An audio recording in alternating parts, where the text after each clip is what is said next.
Assalamualaikum warahmatullahi wabarakatuh. Bagaimana semuanya kabar? Mudah-mudahan semuanya selalu sehat dan dalam perlindungan Allah. Baik, pada kesempatan hari ini kita akan mempelajari mengenai manajemen keuangan perusahaan multinasional.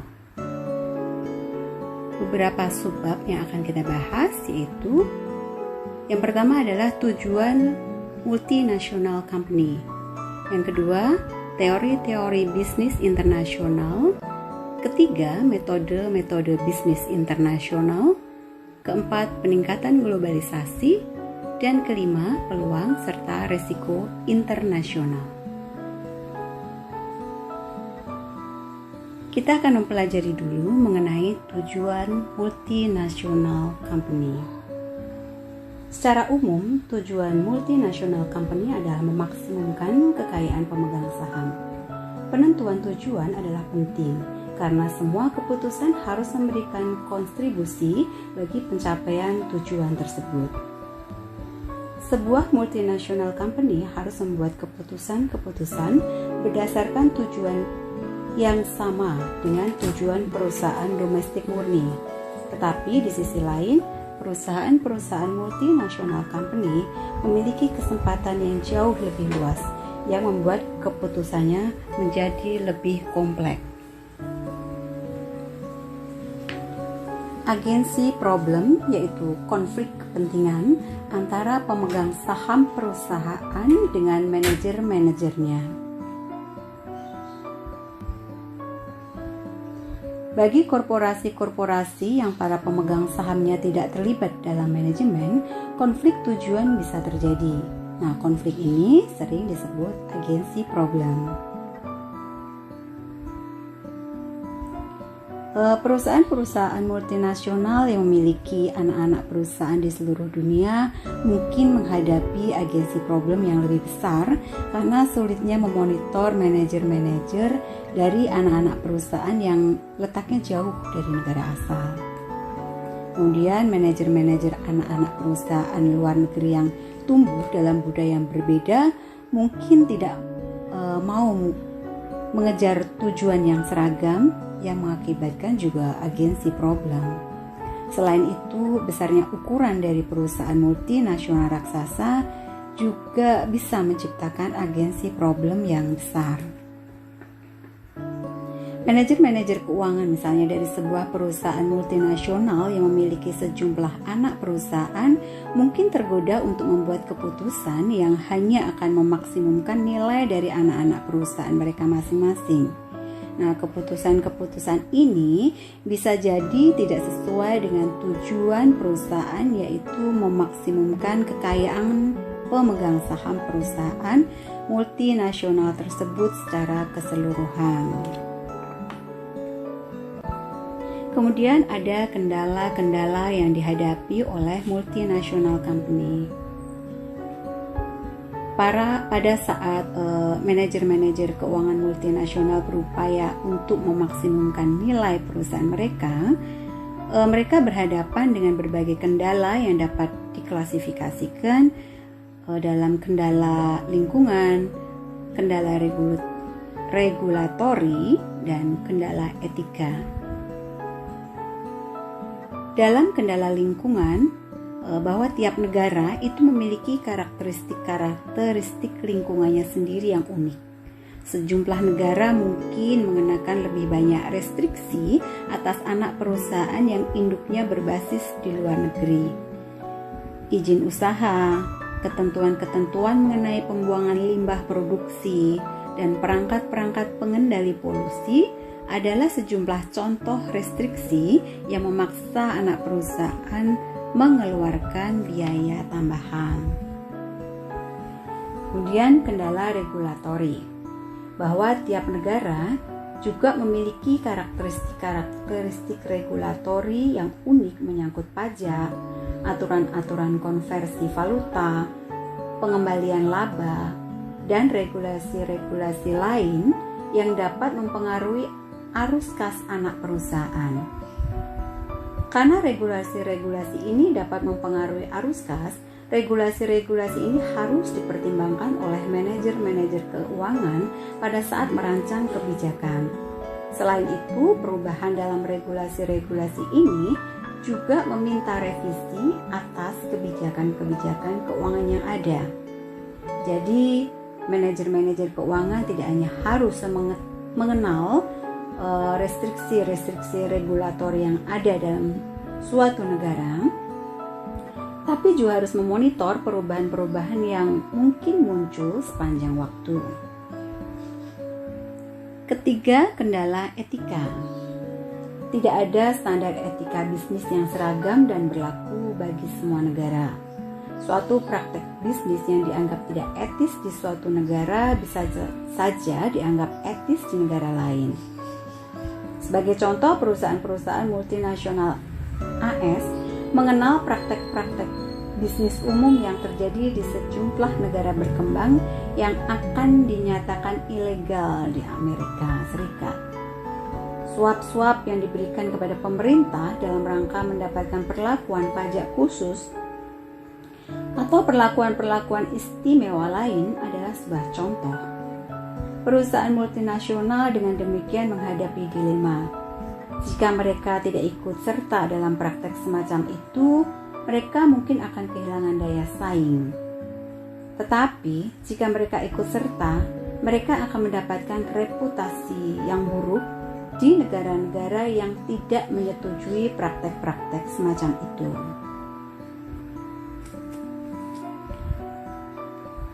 Selanjutnya kita ke teori-teori bisnis internasional. Ada beberapa teori menyangkut hal ini. Pertama, teori keunggulan komparatif, yaitu teori yang menyatakan bahwa masing-masing negara memiliki keunggulan untuk berspesialisasi dalam produk-produk yang bisa diproduksi dengan biaya yang relatif efisien. Bisnis multinasional secara umum terus meningkat sepanjang waktu. Sebagian pertumbuhan ini diakibatkan oleh meningkatnya kesadaran bahwa spesialisasi menurut negara dapat meningkatkan efisiensi produksi. Sejumlah negara seperti Jepang dan Amerika memiliki keunggulan dalam teknologi. Sementara seperti Jamaika, Meksiko, Korea Selatan memiliki keunggulan dalam biaya buruh. Karena keunggulan ini tidak dapat dipindahkan dengan mudah, suatu negara biasanya menggunakan keunggulan mereka untuk berspesialisasi dalam produk-produk yang bisa diproduksi dengan biaya yang relatif efisien. Yang kedua yaitu teori pasar tidak sempurna, yaitu teori yang menyatakan bahwa karena adanya biaya dari transfer tenaga kerja dan sumber daya lain bagi tujuan produksi, perusahaan mungkin berupaya menggunakan faktor-faktor produksi luar negeri jika faktor-faktor ini lebih murah daripada faktor-faktor lokal.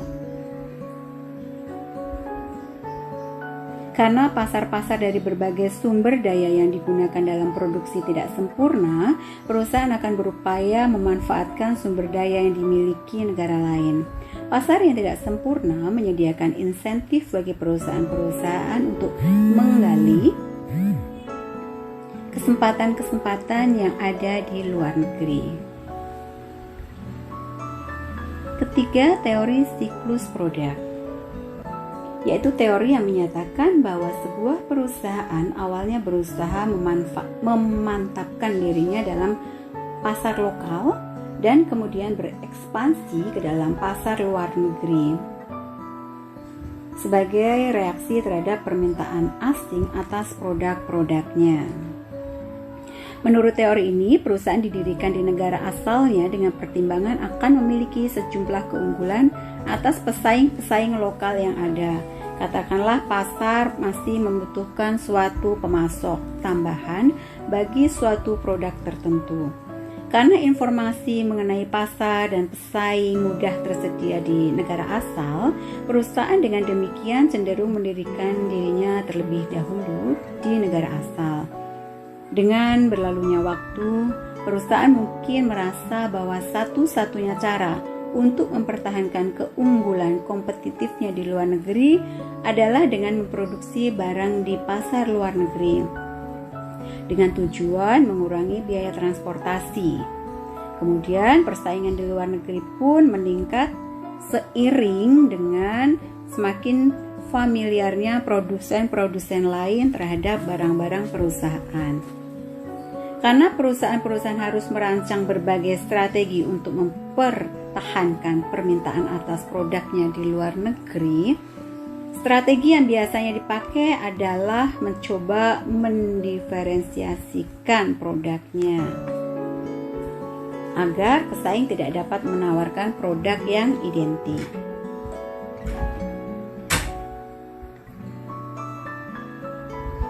Kemudian kita ke metode bisnis internasional. Ada beberapa metode yang bisa digunakan perusahaan untuk melakukan bisnis internasional. Metode yang umum dipergunakan yaitu yang pertama, perdagangan internasional, yaitu pendekatan konservatif yang digunakan oleh perusahaan untuk penetrasi pasar luar negeri, yaitu dengan mengekspor atau mendapatkan bahan baku berharga murah, yaitu dengan mengimpor. Perdagangan internasional adalah pendekatan yang relatif konservatif yang bisa digunakan oleh perusahaan untuk penetrasi pasar luar negeri untuk mendapatkan bahan baku murah. Metode ini memiliki resiko minimal karena perusahaan tidak mempertaruhkan modalnya. Jika ekspor atau impor perusahaan menurun, perusahaan dapat mengurangi atau membuang segmen ini dari bisnisnya tanpa banyak merugi. Yang kedua yaitu lisensi. Adalah suatu kesepakatan di mana perusahaan lokal di sebuah negara tamu memproduksi barang-barang sesuai dengan spesialisasi dari perusahaan-perusahaan pemberi lisensi. Setelah barang terjual, perusahaan lokal mengambil sebagian labanya. Perjanjian lisensi atau licensing ini mewajibkan sebuah perusahaan untuk menyediakan teknologi, bisa hak cipta, merek dagang atau nama dagang, dan paten sebagai imbalan atas fee atau kompensasi tertentu yang diterima. Pemberian lisensi memungkinkan perusahaan untuk menggunakan teknologi mereka dalam pasar asing tanpa harus berinvestasi dalam jumlah yang besar dan tanpa biaya transportasi seperti halnya mengekspor. Hanya kelemahan utama dari pemberian lisensi adalah sulitnya perusahaan menyediakan teknologi untuk menjamin kualitas produksi di luar negeri.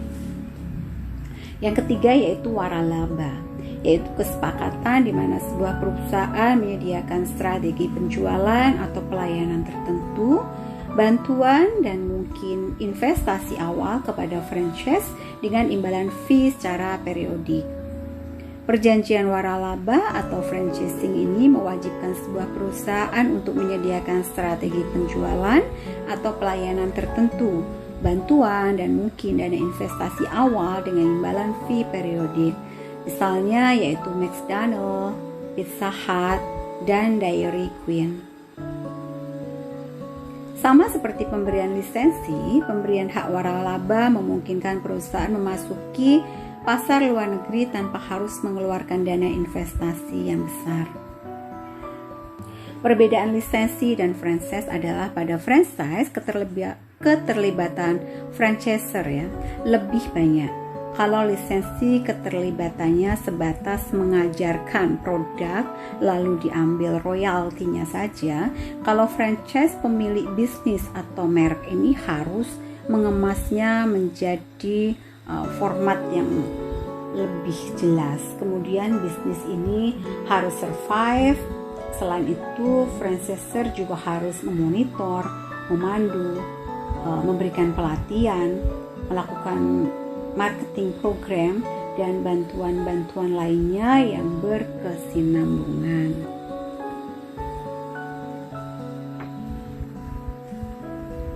Selanjutnya yaitu usaha patungan.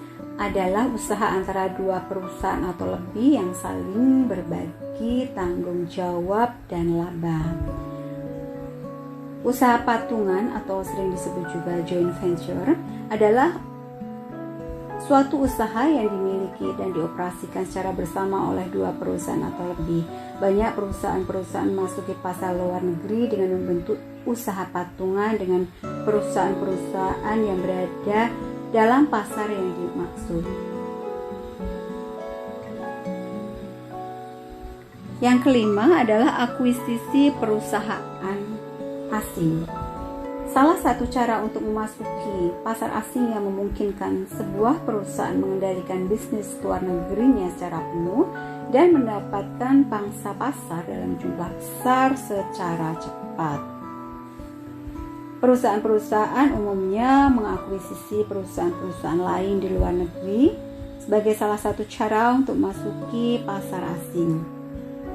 Metode ini memungkinkan sebuah perusahaan mengendalikan bisnis luar negerinya secara penuh dan mendapatkan pangsa pasar dalam jumlah besar secara cepat. Namun, metode ini relatif lebih beresiko dari metode-metode lain yang telah dijelaskan sebelumnya karena besarnya investasi yang diperlukan. Di samping itu, jika perusahaan-perusahaannya telah diakuisisi berkinerja buruk, akan sulit untuk menjual perusahaan-perusahaan tersebut dengan harga yang menguntungkan.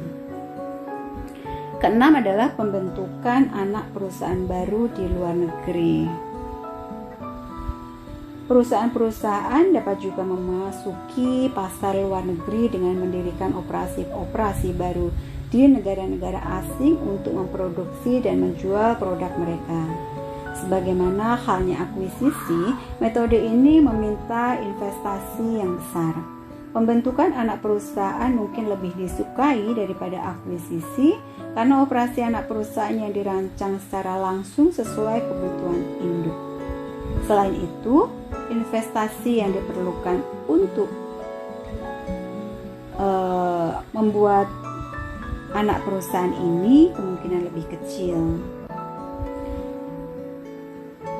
Namun perusahaan tidak dapat mendapatkan pengembalian secara cepat sampai anak perusahaan beroperasi dan memiliki basis pelanggan.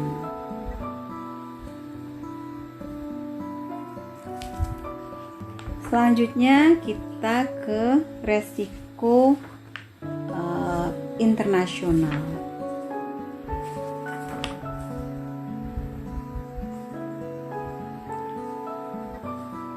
Walaupun bisnis internasional dapat mengurangi exposure sebuah multinational company terhadap kondisi-kondisi ekonomi negara asalnya, bisnis internasional biasanya juga meningkatkan exposure atau resiko multinational company terhadap beberapa hal. Yang pertama yaitu pergerakan nilai tukar. Kedua, kondisi ekonomi luar negeri. Ketiga, resiko politik. Resiko pertukaran nilai tukar. Resiko bisnis internasional karena fluktuasi nilai tukar yang mengakibatkan jumlah kas yang dibutuhkan untuk melakukan pembayaran juga tidak pasti. Sebagian besar bisnis internasional meminta pertukaran satu valuta dengan valuta lain untuk melakukan pembayaran. Karena nilai tukar valuta terus-menerus berfluktuasi, jumlah kas yang dibutuhkan untuk melakukan pembayaran juga tidak pasti. Nah, konsekuensinya jumlah unit valuta negara asal yang dibutuhkan untuk membayar bahan baku dari luar negeri juga berubah walaupun pemasoknya tidak mengubah harga. Fluktuasi nilai tukar dapat mempengaruhi permintaan luar negeri terhadap produk perusahaan. Pada saat nilai tukar valuta negara asal menguat, produk-produk yang didominasi dalam valuta tersebut menjadi lebih mahal bagi pelanggan-pelanggan luar negeri, yang bisa menyebabkan menurunnya permintaan dan selanjutnya penurunan arus kas masuk. Kedua, resiko politik, yaitu tindakan-tindakan politik yang diambil oleh pemerintah atau publik negara tamu yang bisa mempengaruhi arus kas perusahaan multinasional. Pada saat perusahaan multinasional membentuk anak perusahaan di negara lain, mereka terbuka terhadap resiko politik, yaitu tindakan-tindakan politik yang diambil oleh pemerintah atau politik publik tamu yang dapat mempengaruhi arus kas perusahaan. Dan politik ini seringkali dipandang sebagai bagian dari resiko negara ya, atau country risk. Kemudian yang ketiga adalah kondisi ekonomi luar negeri.